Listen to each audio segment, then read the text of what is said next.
Every month, millions of people receive a salary. Almost none of them keep it. Watch this carefully. A man sits down on a Friday afternoon. His phone lights up. Paycheck notification. Most people believe their salary belongs to them. It never did. For a moment, he feels relief. But the system was never designed that way, because the system takes first. For exactly 4 minutes, he feels like he is moving forward, like something real just happened, like this month might be different. Then it begins, because the salary system was never designed to make workers wealthy. It was designed to keep the system liquid.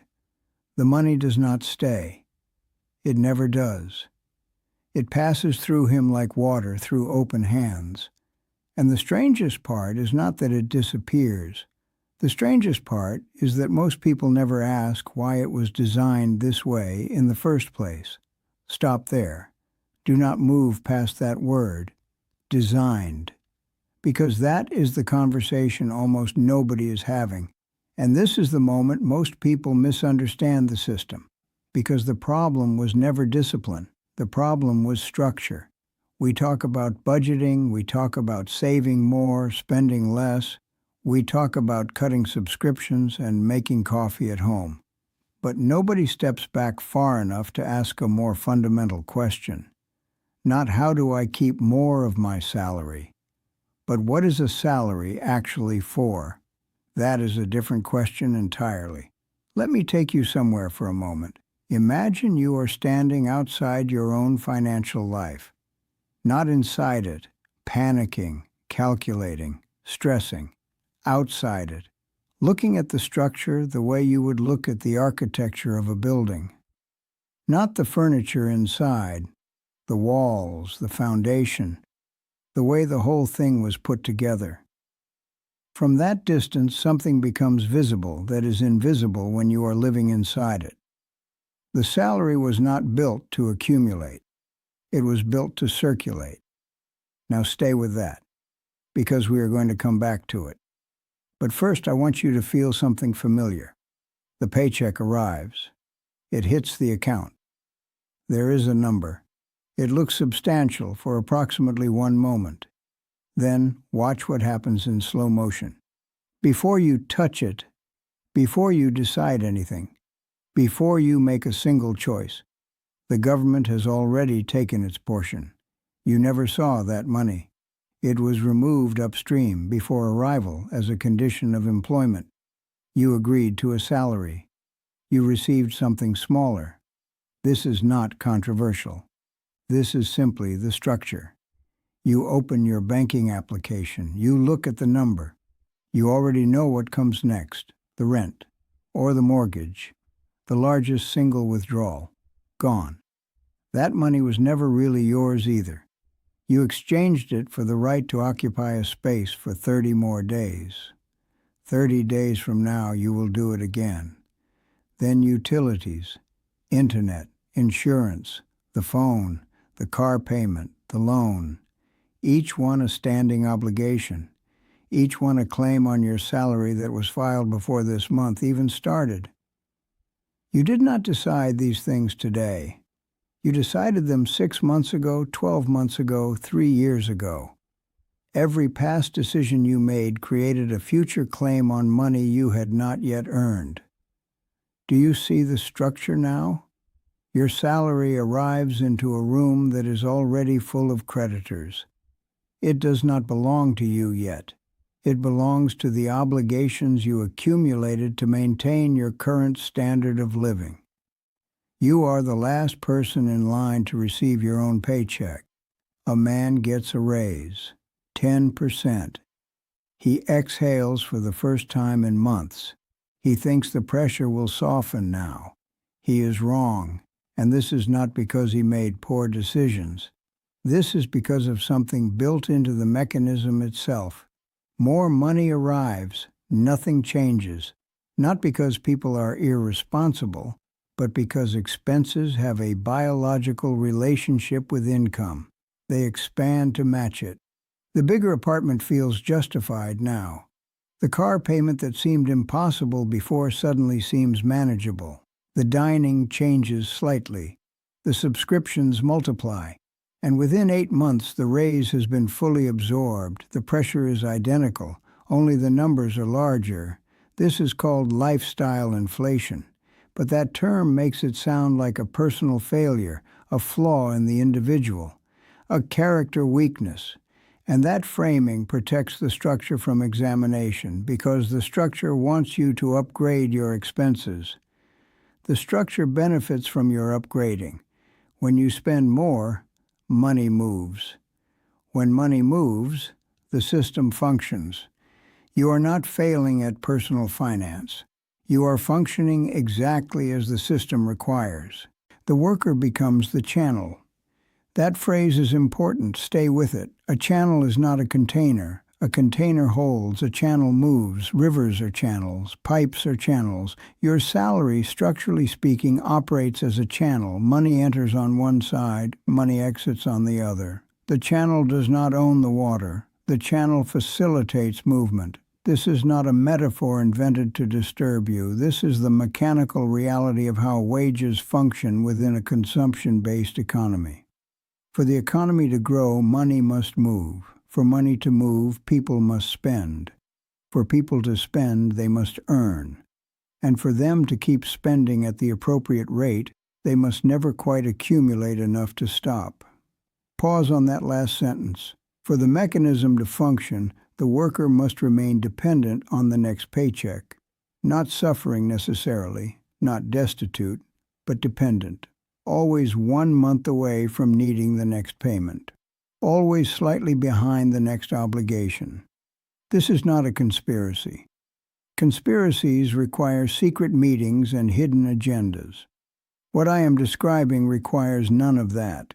It is simply what emerges when the structure is designed around continuous consumption. No individual planned it, no single institution engineered it. It evolved because it functions. Systems that keep people spending will always outperform systems that allow people to stop. Now I want to return to that man staring at his phone. He opens the banking application at midnight, not because something went wrong, because he does the math in his head and it does not add up. He earned what he earned. He spent what he spent. He did not do anything extravagant. But the number at the end of the month is smaller than he expected. It always is. He does not blame the system. He blames himself. He decides he needs to be more disciplined. He sets a budget. He will try harder next month. He will work harder next month. He will earn the next raise, and this time it will be different. He is not lazy. He is not foolish. He is simply operating without a map of the territory he is living in. And without that map, effort alone changes nothing structural. Think about what a salary actually exchanges. You arrive at a location at a specific time. You perform specific functions. You leave. In exchange, you receive money at regular intervals. The exchange is time and labor for currency. But here's the thing about that exchange that rarely gets examined directly. What you give is permanent. What you receive is temporary. When you give an hour of your life to work, that hour is gone permanently. You will never have it back. No future event can return it to you. The hour was exchanged, finished. But the money you received for that hour, that is temporary. It will move. It will go to rent, food, transportation, insurance. The permanent thing left you. The temporary thing passed through.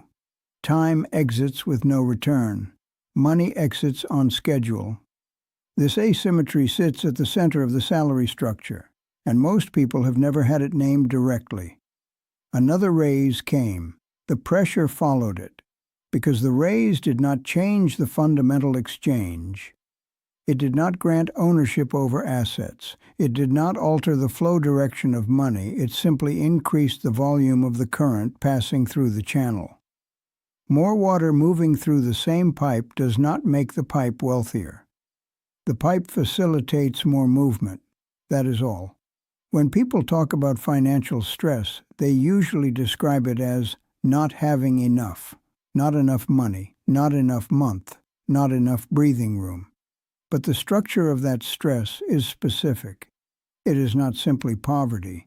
Many people earning substantial salaries experience identical stress to people earning half their income. Because the stress is not about the amount. The stress is about the gap between what enters and what is already claimed, and that gap is remarkably consistent across income levels. A person earning $40,000 has obligations that consume nearly all of it. A person earning $140,000 has obligations that consume nearly all of it. The obligations scale, the gap remains, the stress persists. This is structural, not personal. Now I want to show you something about promotions, because most people believe a promotion changes the equation. They believe more responsibility plus more income equals more stability, more control, more security. What typically happens is different. A promotion arrives. The income increases, the title changes, the identity shifts. This person is now a senior manager, a director, a vice president. And with that new identity comes a new standard of appropriate living. The neighborhood, the car, the wardrobe, the restaurateur, the vacation category, all of these quietly update to match the new position. Not because anyone demanded it, but because identity and expenditure are linked. Because status is performed through consumption. Because the senior manager driving a 10-year-old economy car creates a specific kind of social friction that most people prefer to eliminate, so they eliminate it with spending. The promotion did not liberate them. The promotion elevated their required cost of existence. And there is something else that promotions bring that nobody mentions in the congratulatory emails. They bring visibility. Expectations. The higher you sit in a structure, the more the structure requires from you. More hours available. More mental occupation outside working hours. More identity investment in the organization's success. The promotion did not purchase more of your time. The promotion sold more of your time at a slightly higher rate. More money arrived. Nothing changed. Let me take you to an even deeper layer of this. Wealth, historically and structurally, is not income. This is not a technical detail. This is the central distinction that the salary system obscures. Wealth is ownership. Wealth is an asset that continues to produce value while you sleep, while you rest, while you are occupied elsewhere. Wealth generates returns that do not require your direct presence or labor. A salary requires your presence. Stop working, the salary stops. The moment you exit the exchange, the money stops entering, which means the salary is not an asset. The salary is a transaction that must be continuously renewed. You trade, you receive, you trade again, you receive again. The moment you stop trading, the receiving stops. This is what makes a salary fundamentally different from wealth. Wealth persists. Salary is continuous performance, and a life built entirely on salary is a life of continuous performance with no structural floor beneath it. The worker opens the banking application. The number is lower than expected.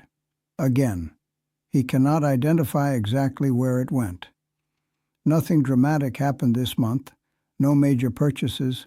No emergencies, but the small things accumulated silently. The coffee on Tuesday, the parking, the slightly more expensive dinner because it had been a long week, the thing the children needed for school, the small subscriptions he forgot were charging, the emergency that was not an emergency but required immediate spending anyway. None of it felt like a choice. All of it was technically a choice. But within a structure that continuously presents spending as the natural response to every human situation, choice looks different than it does in theory. You are tired. Spend. You are happy. Celebrate by spending. You are stressed. Relieve it by spending. You are bored. Spend. You love someone. Demonstrate it by spending. Every emotional register in modern life has a corresponding product. Every moment of weakness has a marketed solution, and every solution requires the salary to keep moving. The salary funds comfort. The salary funds identity. The salary funds relationships and experiences and appearances and obligations. The salary is, functionally, the fuel source for everything modern life demands. And that is precisely why it was designed to arrive regularly and exit efficiently. Regular arrival creates dependency. Efficient exit creates continued necessity. The person who depends on next month's paycheck will show up for next month's work. The system does not require loyalty. It requires dependency. And dependency is manufactured not through cruelty, but through structure. You cannot hate a pipe for carrying water, but you can understand what it was built to do. This is what changes when you see the structure clearly. Not your income necessarily, not your obligations immediately, but your understanding of what you are working within. Because most people operate inside this structure while believing they are operating independently of it. They believe their salary is their money. They believe their effort is translating directly into personal accumulation. They believe that if they just work harder, earn more, manage better, the outcome will shift fundamentally. It will not shift fundamentally, not without changing the structural relationship. Because the structure does not change simply by increasing the inputs. More water through a channel is still water through a channel. The man closes his banking application. He sets it face down on the table. He stares at the ceiling. He does not have a word for what he is feeling. It is not sadness exactly. It is not quite anger. It is something like the sensation of realizing you have been in a room for years without knowing the room had a name. The room has a name. And once you know the name, you see the room differently. You cannot unsee architecture once it has been pointed out. You cannot look at a building the same way after someone shows you the load-bearing walls, the places where weight is transferred, the reasons certain walls cannot be removed without the structure collapsing. The building looks identical from the outside, but your understanding of it is permanently changed. That is what happens when you see the salary not as your money, but as designed movement, not as reward, but as mechanism, not as progress, but as continuous exchange that benefits the circulating system as much as it benefits you, maybe more. This is not cause for despair. Despair is not a structural insight. Despair is an emotional response that replaces understanding with feeling. What the structure asks for is not emotional response. It asked for clear vision, unflinching, unemotional, precise. See what is there, not what you were told was there. You were told the salary was yours. You were told effort produces accumulation. You were told that with enough discipline and enough years, the salary builds a life. These things are not lies exactly. They are partial truths shaped to produce a particular behavior, the behavior of continuous participation, continuous contribution to the movement of money. Because without that movement, the system does not function. You are necessary, not because your labor is priceless, but because your participation in the flow keeps the flow moving, and a flow that stops moving is no longer useful to anyone who depends on its movement. The paycheck notification appears again, next month, same time, same structure. The man looks at it differently now, not with different numbers, with different eyes. The salary was never designed to build wealth. It was designed to maintain movement. Most people will hear this and disagree. But some of you already know it is true. The salary was never a ladder, it was a pipeline, and pipelines are not built for the water to stay.